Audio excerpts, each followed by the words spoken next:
تو آپ دیکھ سکتے ہیں کہ اللہ کے جو نیک بندے ہوتے ہیں، اگر وہ بندوں کے آگے ہاتھ نہیں پھیلاتے تو اللہ تعالیٰ کس طرح سے ان کی پھر مدد فرماتے ہیں۔ رابعہ بصری نے جب ہوش سنبھالا تو والد کا سہارا سر سے اٹھ گیا اور قحط سالی کی وجہ سے آپ کی تینوں بہنیں بھی آپ سے جدا ہو کر نہ جانے کہاں مقیم ہوگی۔ آپ بھی ایک طرف کو چل دیں اور ایک ظالم نے پکڑ کر زبردستی آپ کو اپنی کنیز بنا لیا اور کچھ ہی دنوں کے بعد بہت ہی تھوڑی رقم میں آپ کو فروخت کر دیا۔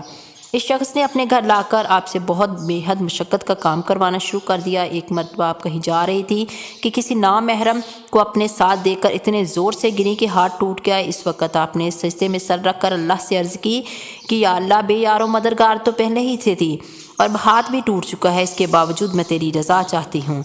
ندا سے آواز آئی، اے رابعہ غمگین نہ ہو، کل تجھے وہ مرتبہ دیا جائے گا کہ مقرب فرشتے بھی تجھ پر رشک کریں گے۔ یہ سن کر آپ خوشی سے اپنے مالک کے گھر پہنچ گئی اور آپ کا معمول یہ رہا تھا کہ دن میں روزہ رکھتی تھی اور رات پر اللہ تعالیٰ کی عبادت کیا کرتی تھی۔ ایک شب جب اب مالک کی آنکھ کھلی تو کیا دیکھتا ہے کہ آپ ایک کونے میں بیٹھی اللہ کی عبادت میں مصروف تھی اور آپ کے سر کے اوپر نور تھا۔ تو وہ بندہ دیکھ کے پریشان ہو گیا کہ یہ میں اس سے اپنی خدمت کروا رہا ہوں، یہ تو اللہ کی بڑی نیک بندی ہے، مجھے تو اسی کی خدمت کرنی چاہیے۔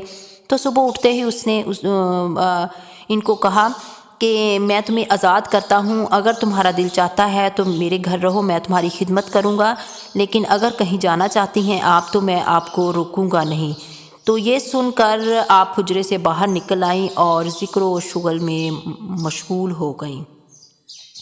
آپ ہر روز 1000 رکعت پڑھا کرتی تھی اور حسن بصری کی محفل میں جایا کرتی تھی، ان کی باتیں سنا کرتی تھی تاکہ ان کی باتوں سے مستفید ہو سکیں۔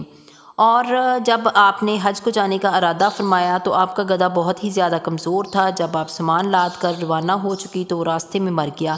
یہ دیکھ کر اہل علاقہ آپ کو تنہا وہیں چھوڑ کر آگے بڑھ گئے۔ اس وقت اللہ تعالیٰ کی بارگاہ میں آپ نے عرض کی کہ یا اللہ، یہ میرے ساتھ کیا سلوک کیا ہے؟ پہلے مجھے اپنے گھر آنے کی دعوت دی ہے اور پھر راستے میں میرے گدھے کو مار ڈالا ہے تو اور مجھے جنگل میں تنہا چھوڑ دیا ہے۔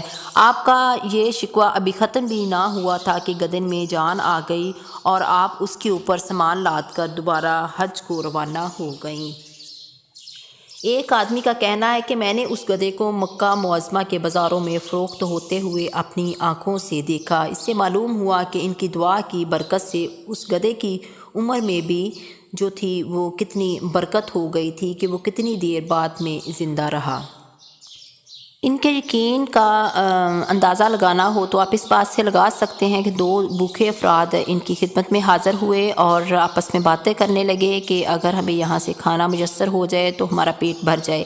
تو رابعہ بصری نے اپنی خادمہ سے کہا کہ گھر میں جو کچھ بھی ہو وہ ان مہمانوں کے لیے لے آئے۔ لہٰذا گھر میں 2 روٹیاں تھیں، خادمہ دونوں روٹیاں گرم کر کے مہمانوں کے آگے لے آئی۔ اتنے میں باہر سے سائل کی آواز آئی کہ کھانے کو مجھے بھوک ہے، کھانے کو کچھ چاہیے۔ تو رابعہ بصری نے حکم دیا کہ یہ روٹیاں اٹھا کے سائل کو دے آؤ۔ تو دونوں مہمان ایک دوسرے کے منہ کی طرف دیکھنے لگے۔ ابھی تھوڑا ہی ٹائم گزرا تھا کہ ایک کنیز روٹیاں اٹھائے آپ کی خدمت میں حاضر ہوئی۔ جب روٹیوں کا شمار کیا گیا تو وہ 18 روٹیاں تھیں۔ تو آپ نے اس خادمہ کو کہا کہ لے جاؤ، یہ روٹیاں میرے لیے نہیں ہیں۔ تو آپ کی خادمہ نے کہا کہ روٹیاں رکھ لیجئے کیونکہ مہمان بھی بیٹھے ہیں اور ہم بھی بھوکے ہیں، لیکن آپ نے کہا کہ نہیں، یہ روٹیاں میرے لیے ہے ہی نہیں۔ تو آپ نے اس کنیز کو واپس کر دیا۔ وہ کنیز اپنے گھر گئی اور اپنی مالکہ کو جا کے سارا واقعہ بتایا تو انہوں نے کہا کہ اس میں 2 روٹیاں اور رکھ کے جا کے رابعہ بصری کی خدمت میں پیش کریں۔ تو لہٰذا جب 20 روٹیاں رابعہ بصری کی خدمت میں پیش کی گئیں تو انہوں نے کہا کہ یہ کھانا رکھ لیا جائے۔ آپ نے کھانا خود بھی کھایا، خادمہ کو بھی کھلایا اور مہمان جو بیٹھے تھے ان کو بھی کھلایا۔ اور بعد میں ان مہمانوں نے وجہ پوچھی کہ آپ نے جب پہلے یہ خادمہ روٹیاں لے کے آئی تھی تو آپ نے یہ روٹیاں کیوں واپس کی تھیں؟ تو انہوں نے فرمایا کہ میرے اللہ کا حکم ہے کہ میں 1 کے عوض میں 10 دیتا ہوں۔ تو جب پہلے روٹیاں آئی تھی وہ 18 تھی، لہٰذا میں نے کہا کہ یہ میرے لیے نہیں آئی، تو میرے رب نے تو 1 کے بدلے میں 10 دینے کا وعدہ کیا ہے، تو میں نے 2 روٹیاں دی ہیں، تو لہٰذا میری 20 روٹیاں بنتی ہیں، لہٰذا میں نے اس وجہ سے یہ روٹیاں واپس کی تھی۔ تو جب دوسری دفعہ 20 روٹیاں آئیں تو میں نے رکھ لی اس وجہ سے کہ اب یہ اللہ پاک نے میرے لیے ہی بھیجی ہیں۔ ایک دفعہ آپ عبادت کرتے کرتے آپ کی آنکھ لگ گئی، آپ سو گئی اور ایک چور آیا اور آپ کی چادر اٹھا کر فرار ہونے لگا، تو اسے ہر طرف اندھیرا نظر آیا۔ جب اس نے چادر رکھ دی تو پھر اس کی آنکھوں کی روشنی واپس آ گئی، لیکن جب اس نے پھر اس کے دل میں حرص پیدا ہوئی کہ اب میری روشنی واپس آ گئی، پھر اس نے چادر کی طرف ہاتھ بڑھایا اور چادر لے کر جانے لگا تو پھر اس کو چاروں طرف اندھیرا نظر آیا۔ پھر اس نے چادر رکھ دی، تو جب اس نے 2-3 دفعہ اس طرح کیا تو ندا سے آواز آئی کہ تو کیوں خود کو آفت میں مبتلا کرنا چاہتا ہے؟ اس لیے کہ چادر والی برسوں سے خود کو ہمارے حوالے کر چکی ہے، اور اس وقت تو شیطان تک اس کے پاس نہیں پھٹک سکتا، پھر کسی دوسرے کی کیا مجال جو چادر چوری کر سکے، کیونکہ اگرچہ ایک دوست محو خواب ہے لیکن دوسرا دوست تو بیدار ہے۔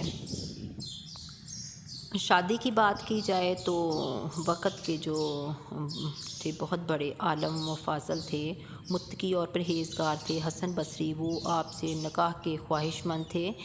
تو ان کی جو والدہ محترمہ تھی حضرت ام سلمہ کی کنیز تھی، تو جب نکاح کے بارے میں آپ سے سوال کیا جاتا کہ آپ نکاح کیوں نہیں کر رہی، تو آپ کہتی کہ کوئی مجھے 3 باتوں کا جواب دے دے میں اس سے نکاح کر لوں گی۔ اول یہ کہ کیا خبر میری موت اسلام پر ہوگی کہ نہیں ہوگی، دوم روز محشر میرا اعمال نامہ جانے سیدھے ہاتھ میں یا الٹے ہاتھ میں دیا جائے گا، اور نمبر 3 روز محشر جب جنت میں ایک جماعت دائیں طرف سے داخل ہو رہی ہوگی اور دوسری بائیں طرف سے داخل ہو رہی ہوگی، تو نہ جانے میرا شمار کس جماعت میں کیا جائے گا۔ تو جس بندی کو اتنے غم ہو تو اس کو نکاح کی کیا تمنا ہو سکتی ہے۔ وفات کے وقت آپ کی مجلس میں کچھ لوگ بیٹھے ہوئے تھے، تو آپ نے فرمایا کہ سب یہاں سے ہٹ جائیں، راستہ چھوڑ دیں ملائکہ کے لیے۔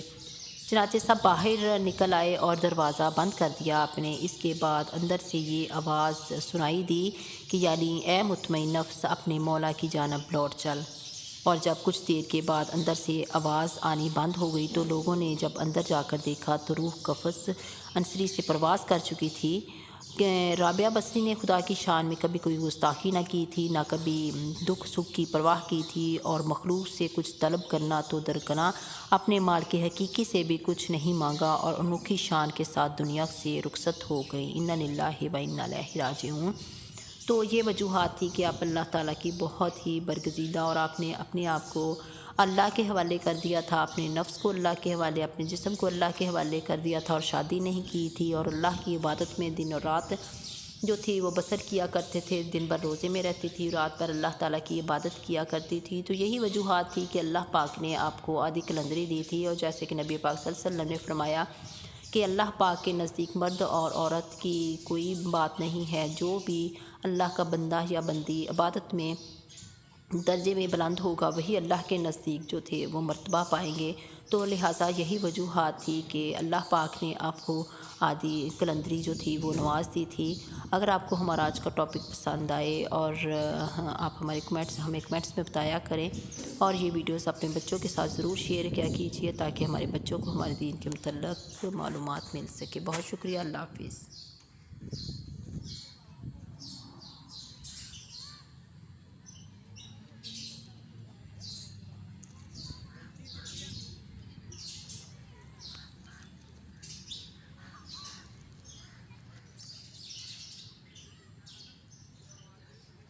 ایک مرتبہ آپ نے 7 مسلسل روزے رکھے اور رات بھر آپ اللہ کی عبادت کیا کرتی تھی اور دن کو روزہ رکھا کرتی تھی، تو بھوک کی شدت کی وجہ سے نفس نے فریاد کی کہ مجھے کب تک بھوکا رکھو گی۔ تو اسی وقت ایک شخص کھانے کی کوئی شے پیالے میں لے کر حاضر ہوا، تو آپ نے وہ پیالہ جب پکڑا تو ایک بلی آئی اور وہ پیالہ ہاتھ سے چھوٹ گیا، اور وہ ساری جو اس میں چیز تھی وہ گر گئی اور ضائع ہو گئی، اور جب پیالہ ہاتھ میں پکڑ کے پانی پینے لگی تو شمع بجھ گئی اور پیالہ ہاتھ سے گر کے پیالہ ٹوٹ گیا۔ تو اسی وقت آپ نے اللہ تعالیٰ سے فریاد کی کہ یہ میرے ساتھ کیا معاملہ ہو رہا ہے۔ تو ندا سے آواز آئی، اگر دنیاوی نعمتوں کی طلبگار ہوگی تو میں پھر تمہارے دل سے اپنی محبت کو ختم کر لوں گا۔ تو اس لیے ہمارے غم اور غم روزگار کا ایک قلم میں جمع ہونا مشکل ہے۔ جب اللہ تعالیٰ کی یہ صدا آپ نے سنی تو آپ نے اس امید کو ختم کر دیا، اس طرح ختم کر دیا۔